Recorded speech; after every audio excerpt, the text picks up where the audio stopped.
નમસ્કાર વિદ્યાર્થીઓ, જ્ઞાનપથ શૈક્ષણિક સંકુલ મોરબી ધોરણ 12 કોમર્સ અને એમાં વિષય છે વાણિજ્ય, પત્રવ્યવહાર અને સેક્રેટરીયલ પ્રેક્ટિસ. હવે આપણે અત્યારે આજના આ લેક્ચરમાં આપણે ભણીએ છીએ કંપનીની સભાઓ, વાણિજ્ય પત્રવ્યવહારનો વિભાગ બીજો એટલે કે વિભાગ 2 પ્રકરણ નંબર 6 કંપનીની સભાઓ, જેનો અભ્યાસ આપણે વર્ગખંડમાં તો કરેલો, સાથેનું રિવિઝન જોઈએ. રિવિઝન સાથે પુનરાવર્તન, જેમાં અમુક મુદ્દાઓ રિપીટ થાય છે જે બોર્ડને પરીક્ષા લગતી ઉપયોગી છે. તો કે તમને લોકોને પહેલો પ્રશ્ન તો યાદ જ છે, કયો? તો કે ધોરણ 11 કોમર્સમાં આપણે અભ્યાસ કરેલો છે કે કંપનીને કેવું વ્યક્તિત્વ ધારણ કરેલું છે. તો કે કંપનીને કાયદા દ્વારા કૃત્રિમ વ્યક્તિત્વ, ધારા સર્જિત કૃત્રિમ વ્યક્તિત્વ પ્રાપ્ત થયેલું. હવે પ્રશ્ન નંબર 2, તો કે કંપનીનો વહીવટ કઈ રીતે થાય છે? તો તમને લોકોની એ જવાબ આવે કે કંપનીનો વહીવટ ધારા સર્જિત, કાયદા આધારિત સંચાલન અને વહીવટ લોકશાહી. તો લોકશાહી શબ્દથી તો આપણે બધા પરિચિત છીએ. લોકો વડે, લોકો દ્વારા અને લોકોથી ચાલતું શાસન. નિર્ણય લેવાની સત્તા કોને છે? તો પ્રકરણ નંબર 1 માં ભણી ગયા છે, શેર બહાર પાડવામાં, કે શેરધારકો દ્વારા કંપનીના સંચાલન અને વહીવટી કાર્યોનો સત્તાને નિર્ણય લેવાય. કંપનીના તમામ સભ્યો કે જેની જવાબદારી રોજબરોજના કામ માટે હાજર રહી શકતા નથી. આપણે આગળ ભણી ગયા છીએ કે ભાઈ દરેક સંચાલક કંપનીમાં રોજબરોજ રીતે હાજર રહી શકે તેમ ન હોય તો શું કરે? તો કે કંપનીના શેરધારકો પોતાનામાંથી કોઈ એક વ્યક્તિને સંચાલક તરીકે ચૂંટી કાઢે છે. સંચાલક તરીકે ચૂંટી કાઢવાના, જેને કંપનીના સંચાલકો કહે છે. ત્યાર પછી છે કે નવી સ્થપાયેલી કંપની, પાઠ્યપુસ્તક દરેક વિદ્યાર્થી સાથે રાખશે, સાથે સાથે આ લેક્ચરને સ્પષ્ટતાથી સાંભળશે કે જેથી ખ્યાલ આવે.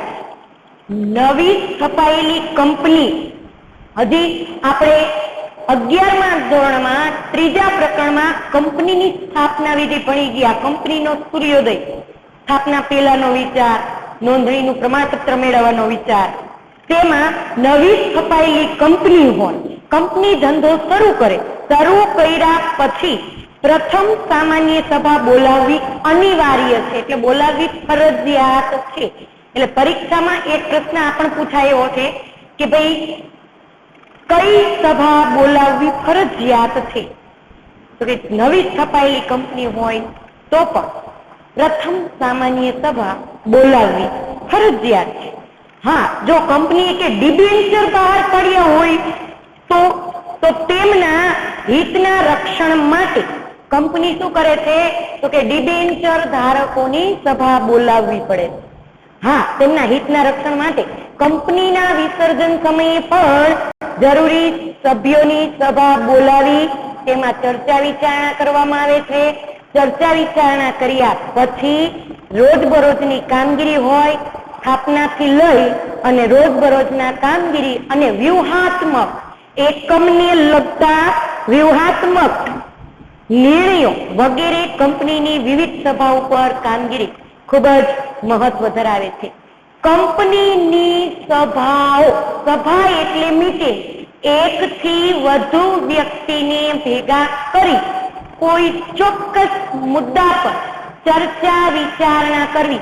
સભા એ કોઈ એક વ્યક્તિથી કન્ટિન્યુ કાર્યરત રહી શકતી નથી. તો તમને ખબર છે કે 2 કે તેથી વધુ વ્યક્તિ સમૂહમાં ભેગા થાય, ચર્ચા કરે, નિર્ણય લે અને સર્વ સામાન્ય મુદ્દા ઉપર જે બહુમતીથી કે સામાન્ય મતથી નિર્ણય લેવાય એને મીટિંગ શબ્દ, અંગ્રેજીમાં તમે ઘણી બધી વાર મીટિંગ શબ્દ સાંભળ્યો હશે.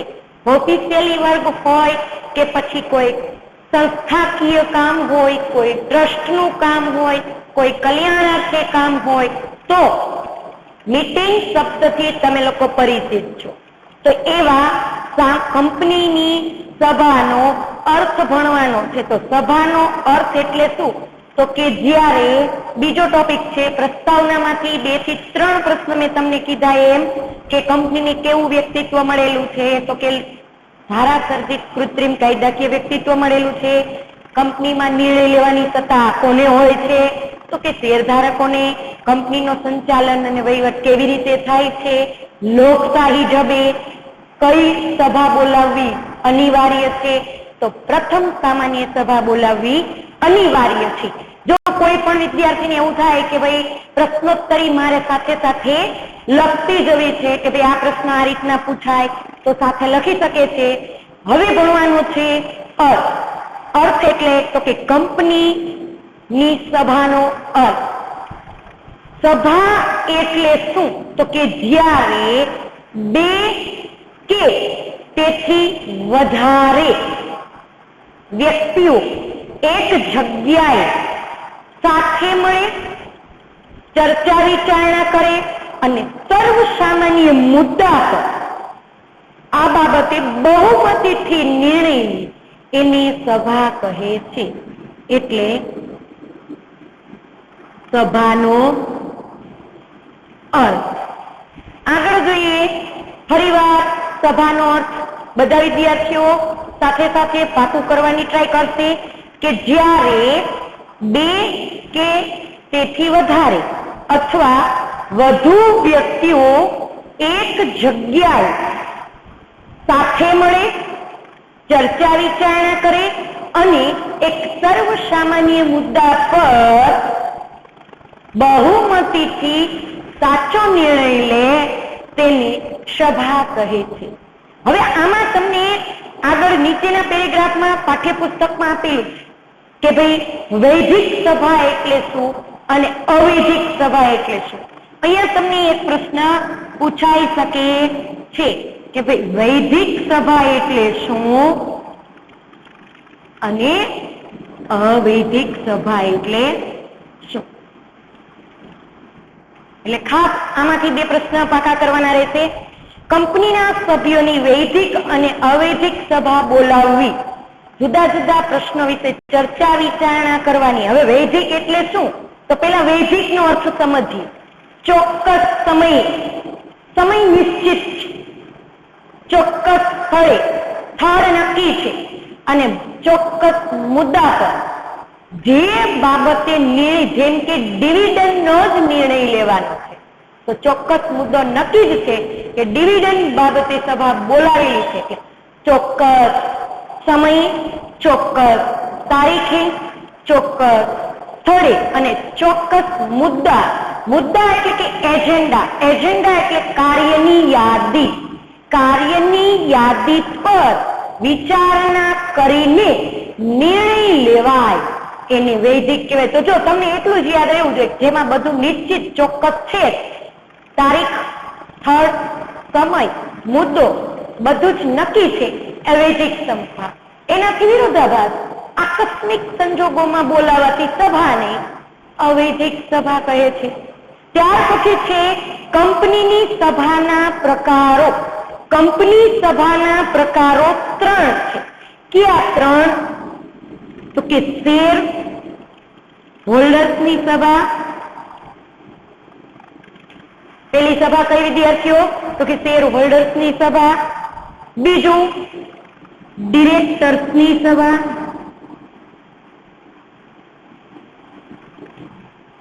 અને ત્રીજું છે ખાસ સભાઓ.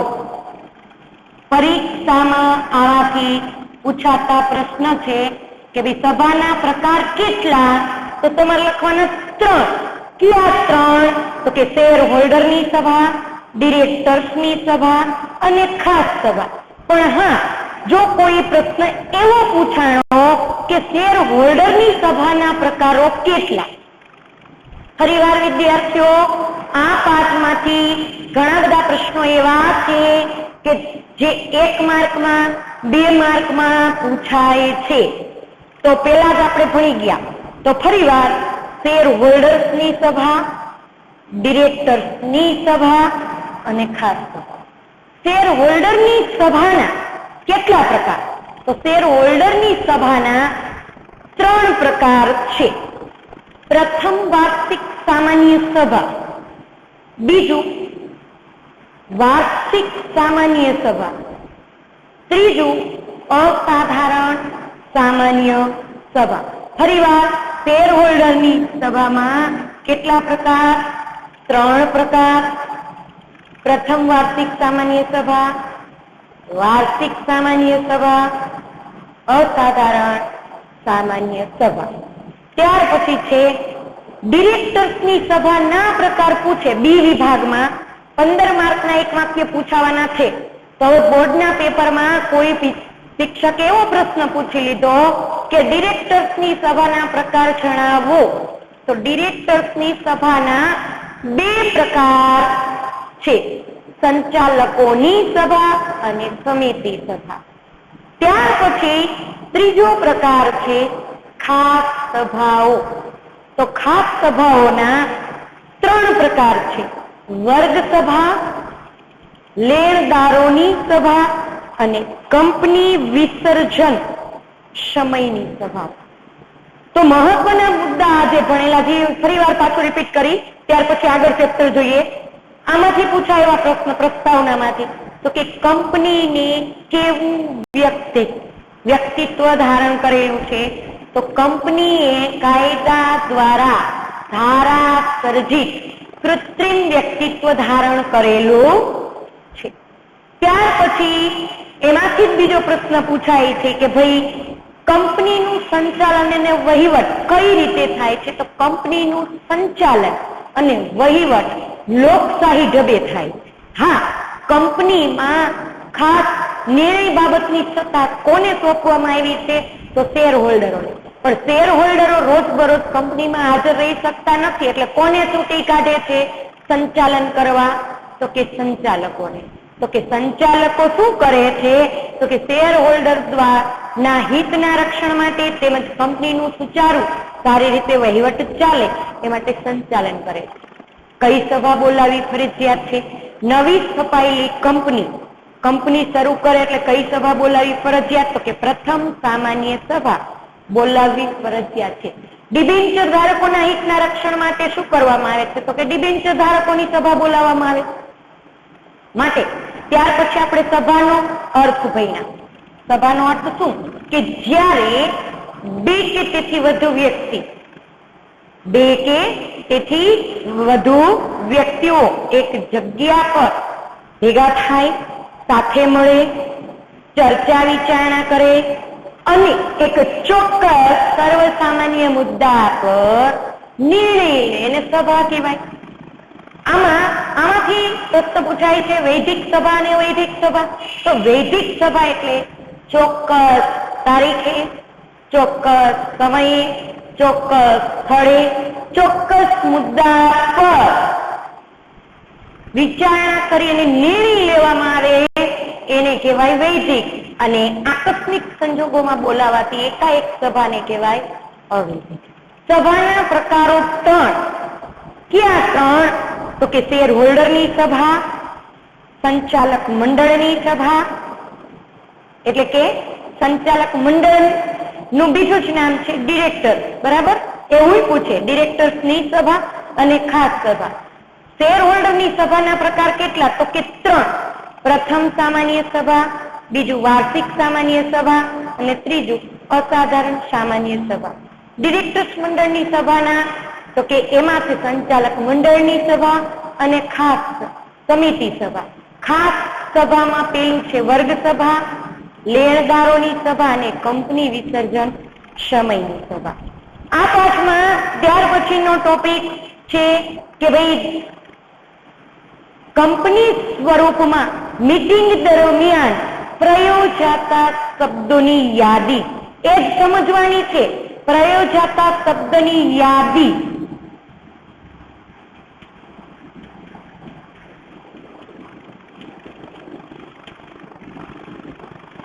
એમાં પેલું છે સભાની નોટિસ.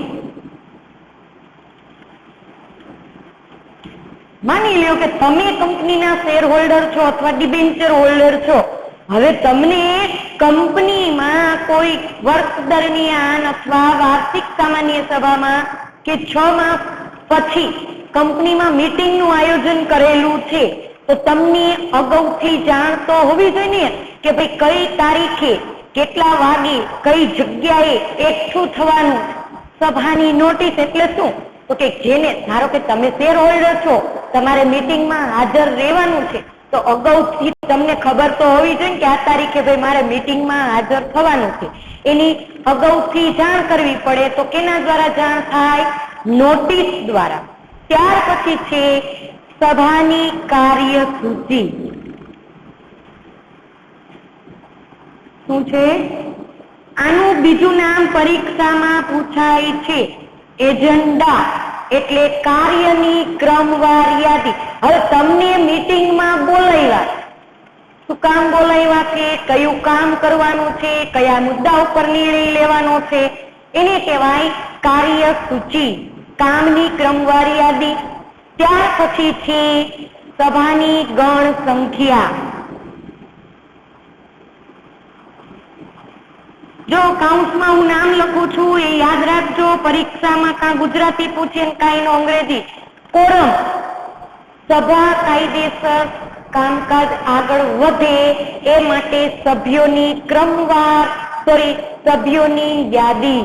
કેટલા સભ્યો હાજર છે? જો સભ્ય હાજર હોય તો સભા કાયદેસર ગણાય, નહીતર સભાને તો કે મુલતવી રખાય. ત્યાર પછી છે સભાપતિ.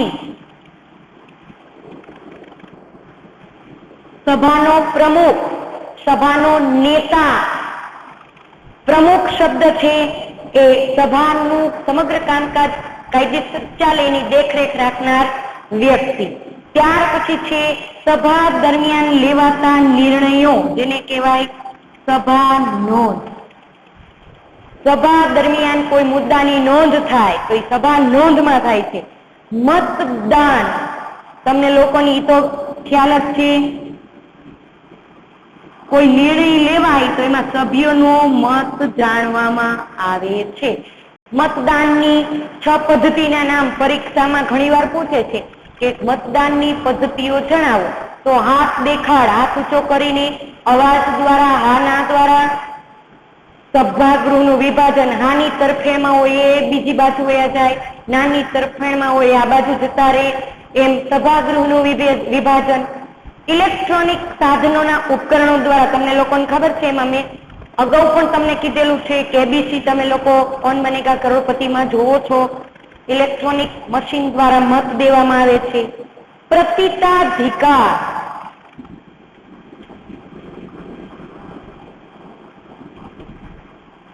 જેને કહેવાય પ્રોક્સી. કોઈ સભ્ય ગેરહાજર રહેવાનો છે, એની જગ્યાએ જે વ્યક્તિ હાજર રહે એને પ્રોક્સી. હા, આમાંથી એક પ્રશ્ન યાદ રાખવાનો છે તમારા લોકોએ. પ્રોક્સી શું કરી શકે? તો કે પ્રોક્સી માત્ર પોલ દ્વારા જ મતદાન કરી શકે. મતદાનની એક પદ્ધતિ જે બોલવાની રહી ગઈ છે, એટલે કે પોલ દ્વારા મતદાન. અને છેલ્લે છે પ્રસ્તાવ અને ઠરાવ. પ્રસ્તાવ અને ઠરાવ. પ્રસ્તાવ એટલે કોઈ મુદ્દાની રજૂઆત કરવી અને રજૂ થયેલા મુદ્દા પર નિર્ણય લેવાય. નિર્ણય લેવા માટે મતદાનની જરૂર પડે અને મતદાનમાં 51% લગીનું મતદાન જરૂરી છે, તો એ સામાન્ય ઠરાવ. અને 75% કે તેથી વધુ મત છે તો એ ખાસ ઠરાવ. સભાની નોટિસ તો પ્રયોજાતા શબ્દો બોર્ડની પરીક્ષામાં અભ્યાસક્રમમાં આ પાઠમાંથી આવરી લેવાતા મુદ્દાઓ અહીં બોર્ડ પર લખેલા છે. આ ઉપરાંત આપણે અભ્યાસ પણ કરેલો છે. રિપીટ એટલા માટે કે જે વિદ્યાર્થીઓને ઘણીવાર એવું હોય વાંચીને યાદ ન રહેતું હોય, પણ સમજૂતી સાથે યાદ રાખતા હોય તો આસાનીથી યાદ રાખી શકાય. સભાની નોટિસ, સભાની કાર્યસૂચિ, સભાનો કોરમ, સભાપતિ, સભાનોંધ, મતદાન, મતદાનની 6 પદ્ધતિ, પ્રતિતાધિકાર જેને કહેવાય પ્રોક્સી. કોઈ સભામાં સભ્યને હાજર રહેવાનું છે પણ એ કોઈ કારણો કે સંજોગો વસાત સભામાં હાજર રહી શકે એમ નથી. તેની જગ્યાએ કોઈ બીજો વ્યક્તિ હાજર રહી એને પ્રોક્સી કહેવાય. પ્રસ્તાવ અને ઠરાવ, ઠરાવના 3 પ્રકાર: સામાન્ય ઠરાવ, ખાસ ઠરાવ, સંચાલક મંડળની સભાનો ઠરાવ. સભાના પ્રકાર પૂછે તો 3: શેર હોલ્ડરની સભા, ડિરેક્ટર્સની સભા અને ખાસ સભાઓ. તો આજના લેક્ચરમાં વિદ્યાર્થીઓ આપણે આટલો અભ્યાસ કરેલો છે. સભાનો અર્થ, વૈદિક સભા એટલે શું, અવૈદિક સભા એટલે શું. પ્રશ્નોત્તરી જો આ લખશો તો વધુ યાદ રહેશે, એટલે જવાબ તમને આપમેળે યાદ આવશે. સભાના પ્રકાર 3 ડીપમાં પ્રકાર પૂછે. શેર હોલ્ડરની સભાના 3: પ્રથમ સામાન્ય સભા, વાર્ષિક સામાન્ય સભા, અસામાન્ય સાધારણ સભા.